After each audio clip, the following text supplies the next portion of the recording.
So, ngayon guys ay papasok na po kami sa subdivision at sa wakas ay masisilayan na rin po natin kung ano na po yung mga natapos po doon.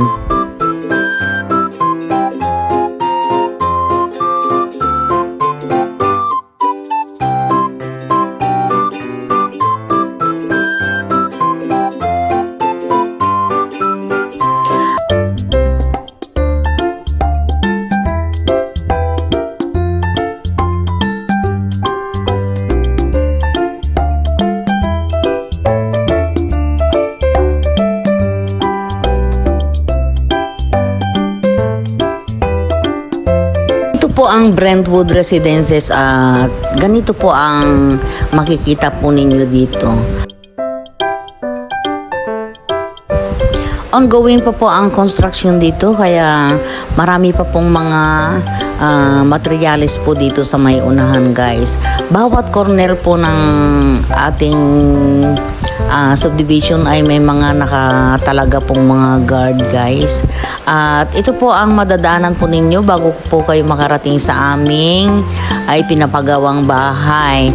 Ganito po kalawak pa ang mga bakanting lote po na tatayuan po nila ng mga bahay guys. Naandito pa po kami sa may phase 1 at ang pupuntahan po namin ito po, papunta muna po kami sa may phase 2. Yan. Sa ngayon po guys, mga ilan pa rin po ang mga nakatira dito. Ayan, eksakto pong 1 oras ang biyahe. Time check po, 7:20 po. Akala ko ba tapos na? Ito po ang garahe guys. At ito naman po ang sala. Yung hagdan hindi pa po yari.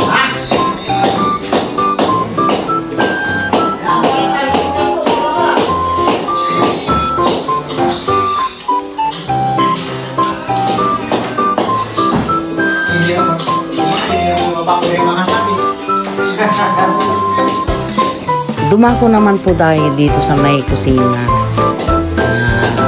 Yan po yung lababo guys, hindi pa po yari. At sana po pagdating po ng may-ari ay konti na lang po ang gagawin dito.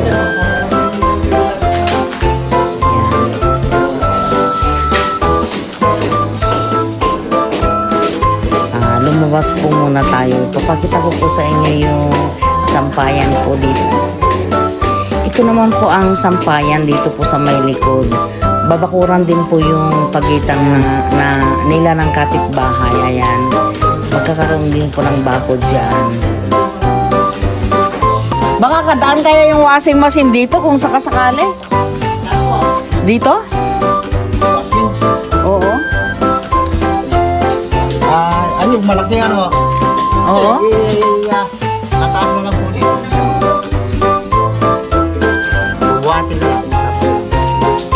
Kung babakuran pa ito, itataas pa.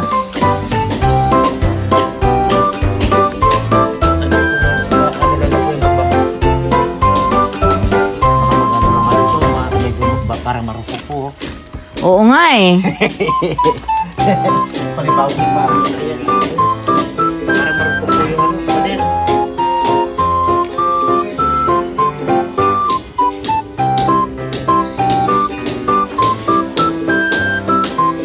Ha?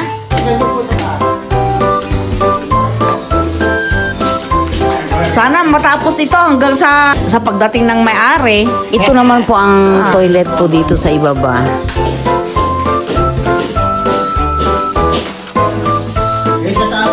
Ito si Foreman. Ikaw si Foreman no?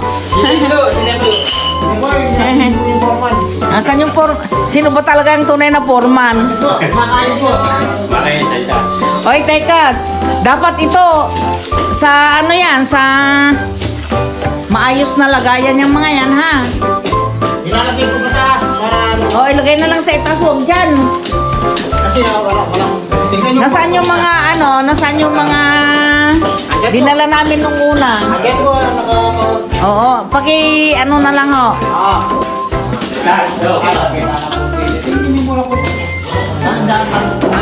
Ay. Ano ito, buhos? Buhos din ang gagawin dito sa hagdanan. Kahoy na lang po yan. Alam ko ang usapan dito, buhos eh.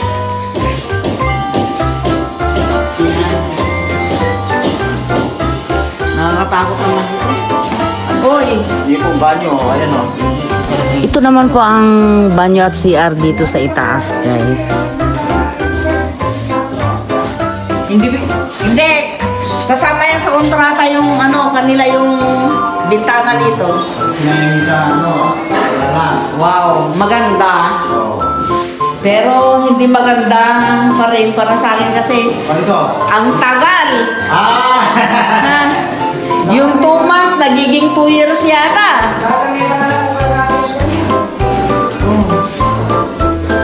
Ang ganda po ng view dito sa may itaas, guys, sa may bintana. Wala naman kayong kasalanan dyan.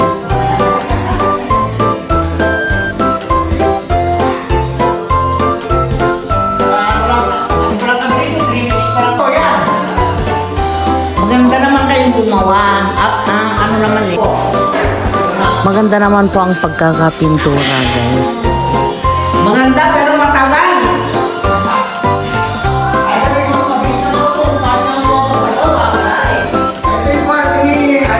Aiko.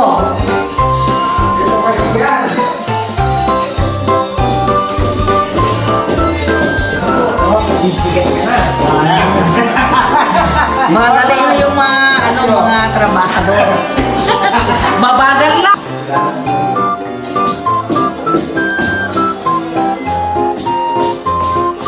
Ito po ang terrace niya.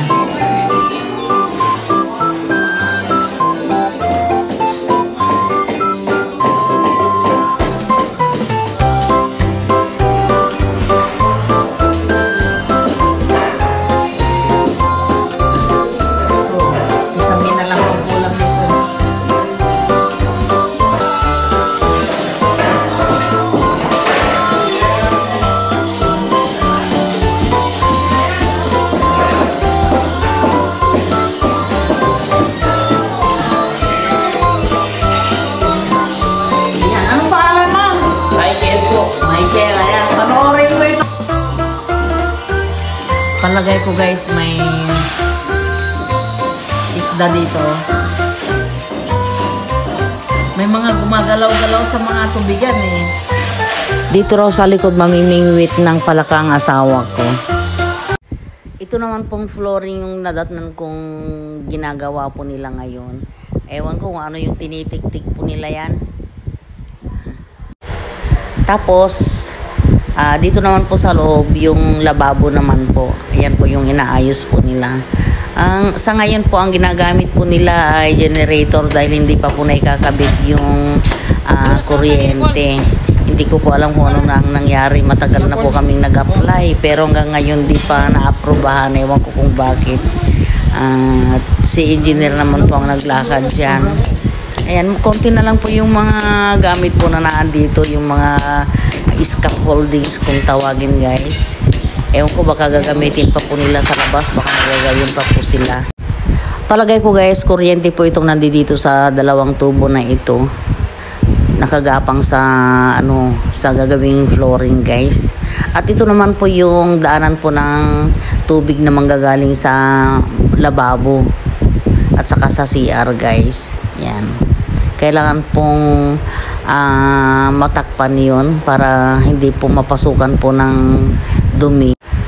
Balak po ni engineer na papatungan na lang po itong bakod po na ito, pero sabi ko po sa anak ko, delikado kung papatungan lang yan kasi umuuga-uga na po. At ito magkakaroon din po ng bakod po dito sa pagitan po nila sa kapitbahay nila. At ang balak po ng anak ko dito ay gagawa po ng taniman po ng mga gulay-gulay dito at sampayan din po. Palagay ko naman, guys, sa loob siguro ng 3 linggo, kung tuloy-tuloy lang po ang paggawa dito ay mayayari din po kaagad ito. At ang magiging kulang na lang po yung kuryente at sana po ay maikabit na po sa lalong madaling panahon. Ito naman po ang harapan. Ayan, nangangkong na yung dalawa. Hoy, dagdagan ninyo.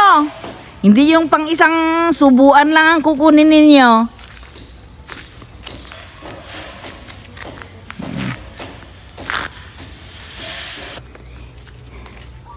Ito pa lang ho ang nakatira dito, guys. Yan.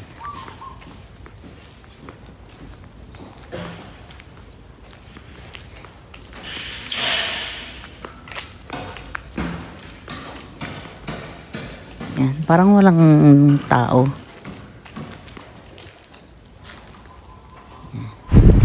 Kahit na isa lang po yung nakatira po dito ay safe naman po dahil marami naman pong gwardiya na nagro-robing dito. Bale, ang magiging kalaban mo lang dito, guys, sigurado ako yung ahas dahil sa maano yung mga damo, kumbaga madawag.